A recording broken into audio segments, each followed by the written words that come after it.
आज आपण बनवणार आहोत गरमागरम पोहे. पोहे भिजवून ठेवलेले आहे. कांदा, टॅमॅटो, हिरवी मिरची,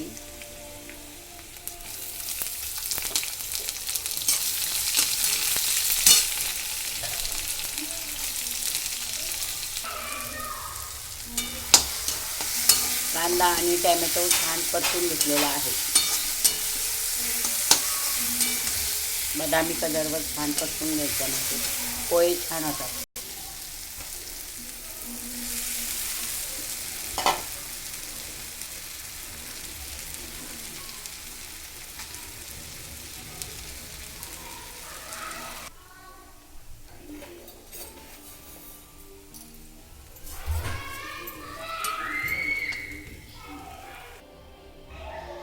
छान असे पोहे तयार झालेले आहे.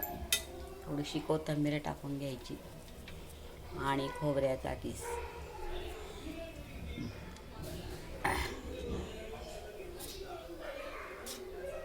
सुंदरपैकी छान मस्तच.